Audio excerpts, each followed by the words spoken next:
All right, folks, today I'm joined by Coach D, and he and I are going to be making a video that I'm sure we never thought we would be making, and we don't even want to make, to be honest, because we've had plenty of conversations, and in the past we've talked a lot about Governor Gavin Newsom of California and how that we like what he has to say, and we could see him being a future presidential candidate, and maybe even, and so.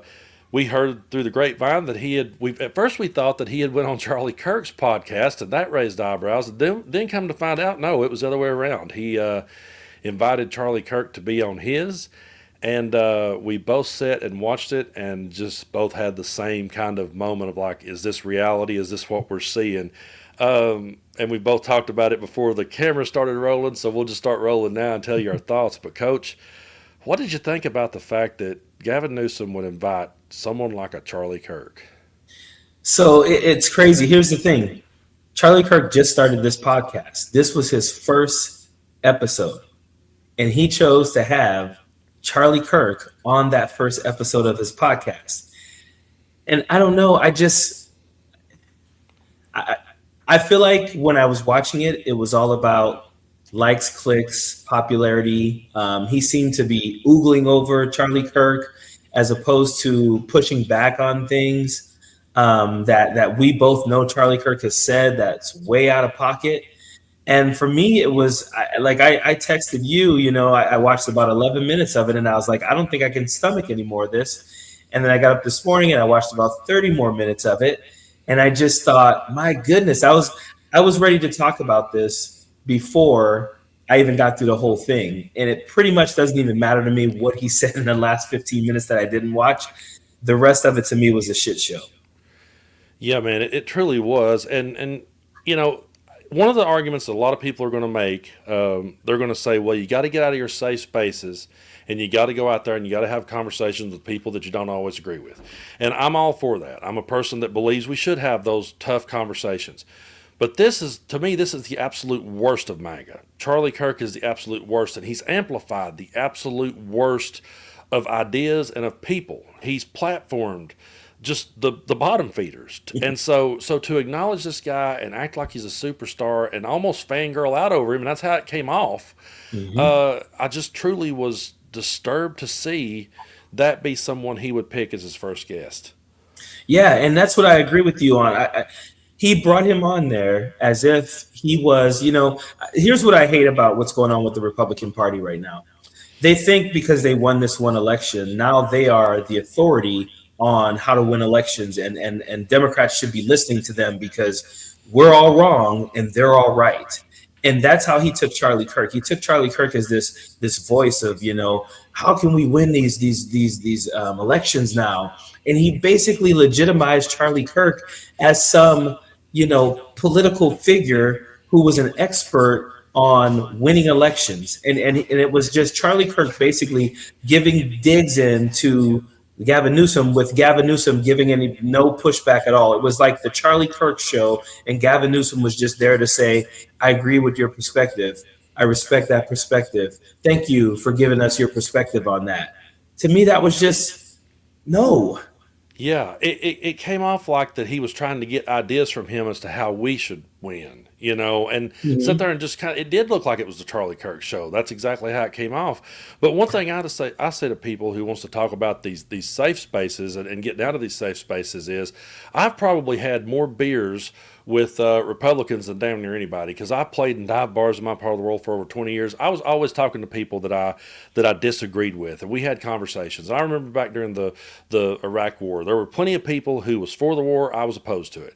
So we could sit down on a bar stool, we could have a beer, and we could agree to disagree on that one. Okay, but if someone had sat there and said to me, "I'm for Saddam Hussein. I'm pulling for Saddam Hussein, and I'm going to vote for a president who's going to buddy up to Saddam Hussein, and I'm going to vote for this president who thinks that he should treat his people the way that Saddam Hussein treated his people," I'm going to be like, "Whoa, hold on a minute. Now you've crossed a line." So that's how I feel with Charlie Kirk. I've had plenty of conversations with people in the past who we had disagreements on, but there comes a point where a line gets crossed, and I feel like Charlie Kirk has definitely crossed that line with the racism and the bigotry and the transphobia and the homophobia that he spewed.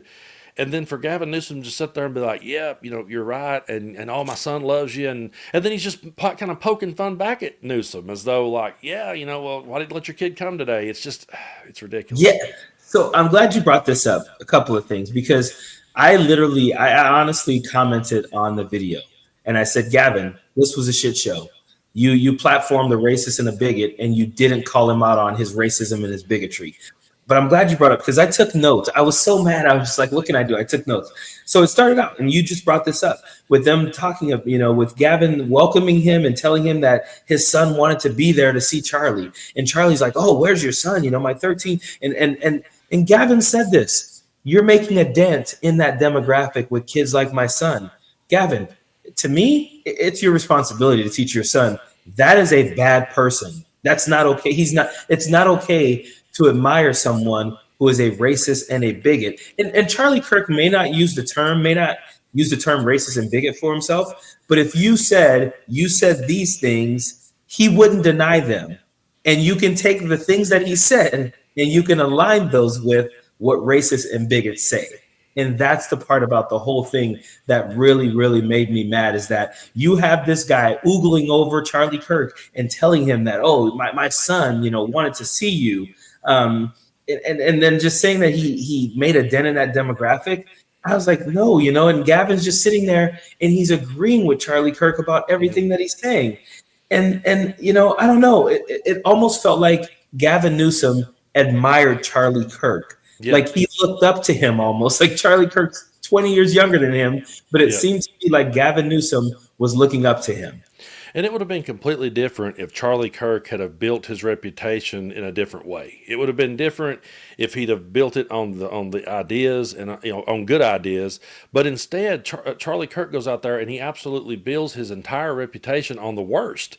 So if Charlie Kirk wants to make the argument, oh, we reached the kids, we got the youth vote. They did so with bigotry. They did so with racism. They did so with tapping into the absolute worst of everyone. So that's what now kids are drawn to and appealing. They find that stuff appealing now. They think that it's okay and normal to talk about Martin Luther King the way that Charlie Kirk does. They think it's okay to talk about DEI the way that Charlie Kirk does, and they're going to think that woke is a bad word, because that's what he's done. So to sit there and credit him for that, yeah, he may have won over a lot of the youth vote, but he did it in all of the wrong ways possible. And that's one thing that Charlie Kirk kept on saying to Gavin Newsom, and Gavin Newsom did not push back at all. He kept on saying Democrats forgot about the youth. The Democrats don't care about the youth vote. He even said it seemed like when he was like, Charlie, man, you go to these college campuses and you have these big crowds. It was like he was giving him credit for being able to indoctrinate and use the youth. And here's something I teach in my health class. We talk about the effects of advertising and how the tobacco industry uses their advertising to indoctrinate kids because they're so impressionable. You have college and high school kids who are the most impressionable because they're still in that point in life where they're trying to figure things out. So yes, Charlie Kirk has figured a way to use hate and bigotry to pull these people in the same way that like the Tate brothers have used like misogyny to pull in the youth. This is not like rocket science that it's easy to indoctrinate or persuade impressionable people. So for Gavin to sit there and just be like, man, wow, how you get those big crowds and yeah, you're right. The youth seem to be drawn to you guys. Yeah. If you lie to them enough and you put you dangle this carrot, which is like, look, you can be this successful billionaire if you go along with this, as opposed to these Democrats who they want everyone to be transgender now. Yes, yeah, you can somehow persuade people and indoctrinate them when they're of an impressionable age, but that's not a good thing. That's not something that we should be championing and applauding. And that's where I wanted Gavin to be like, yeah, bro, you get these big crowds because you're lying to them. Mm-hmm. And you're sensationalizing things that young, white, and even Black and Hispanic boys look up to. But those aren't good things. Exactly. And I guess one of the questions would be is, okay, we're sitting here criticizing Charlie and Newsom for even acknowledging him and legitimizing him. But if you was sitting in that chair with Gavin Newsom and the question came up, how can we reach young people? What would you think our approach should be to reaching young people and helping them to understand that we do have their best interests at heart? I think one of the things young people right now are looking for is success. I think everyone wants to be successful. One of the things that I think is the driving force to success is education. And Charlie Kirk did sit there and he basically blasted education. He basically said Democrats have become the party of people with, degrees who don't question, the CDC or vaccines and stuff like that. I think education is a good thing. I think giving everyone the opportunity to be educated at a very low rate or even free is something that can win over young voters, right? Because I have two college age daughters who are in college right now, and I understand the price of college. I think also understanding that there is an opportunity for you to succeed in this country because things are going to be equal, because you're actually going to walk into an interview and be treated as an equal. We know those things aren't going right now. And another thing Gavin Newsom allowed Charlie Kirk to do was to demonize DEI and wokeism. And I thought that would have been a good opportunity for Gavin Newsom to bring out actual stats and data on how there is no equality in this country right now, how 95% of CEOs are white, how when you look at hiring practices, they are not fair right now. So in Charlie Kirk, what they do a good job of, which again, Gavin Newsom should push back on, is making white men feel like they are a marginalized community. Charlie Kirk and in the Republican Party and Donald Trump, they have made white people feel like they're marginalized. And so they've pulled in white voters from the Democrat Party because they have them thinking, hey, if you go with this party, DEI and wokeism are going to take your job. The numbers don't show that. The numbers don't show that Black people, Hispanic people, or even women are doing so much better because of DEI and wokeism. But they've been able to make white men feel that way. And I think that's pulling in a lot of voters for them as well. Yeah, and I see that so much in my part of the world where I'm from. I see so many young white men going and gravitating toward the likes of a Charlie Kirk. And a lot of times they do it through the culture wars too. Whatever culture wars being fought that day, they feel like they're winning. Because I'm going to be honest, like, my son's 24 years old and he's out there in the real world now trying to make it. And there's so many times he's like, Dad, I can't afford these things that I want to have. And I've tried to explain to him, there's people out there who's going to dangle carrots in front of your nose and make you think you're fighting for something that has nothing to do with your life whatsoever. So if Kid Rock goes out and blows up his Bud Light, that's a distraction from what's really going on. You're going to feel like you're fighting some kind of war and winning if you don't buy Bud Light, but you're not actually, because these things don't actually affect your day-to-day life. What I think Charlie Kirk has really done a good job at is getting people who he's preying upon young people who are struggling in this world, trying to make it and trying to figure out how to make it, and he's aiming their anger towards things that 9 times out of 10 is never going to affect them in their life. It's things that they're not going to ever be affected by, but they'll continue to push against it and roll with it. And also, I've said this a lot here lately because I've just been noticing how that, one of the things I think that causes people to gravitate towards a Charlie Kirk is that he will just say the most outlandish thing with all the confidence in the world. And even though it's bullshit and even though there's no truth to it, if you say something with enough confidence, like, I don't care who likes this, people will interpret that as honesty. Even when it's not, they'll it sounds honest to them because like, well, then he didn't care. He didn't care who he offended. And so I really feel like that's what a lot of young guys sees of Charlie Kirk when he just says these things and doesn't apologize. There was one spot in there where they mentioned James Carville and Gavin Newsom said, I have a lot of respect for him, and Charlie Kirk goes, well, I don't because I don't have to. And he just said it with all the confidence in the world. And there's people, it's like, see there, he don't care. And so it is easy for young, impressionable men to follow after something like that. And my question to them would be this: what are Republicans doing to move the needle to get people to realize that that they're going to have jobs with good wages, health care, be able to afford rent or mortgage? and that when you ask the question, what should Democrats be pushing on? I think Democrats could do a better job, and I try my best to do this, of explaining to people that too many of us right now, if we were to get in an accident or fall down while jogging or hurt ourselves on our scooter or whatever like that, and we have to go to the hospital and have a serious surgery, regardless of the health care you have that you think is great from your job, there's a good chance you're going to have to tap into your home equity, put up a GoFundMe on Facebook. Most of us are in that position right now. Republicans have zero solutions for that. Zero.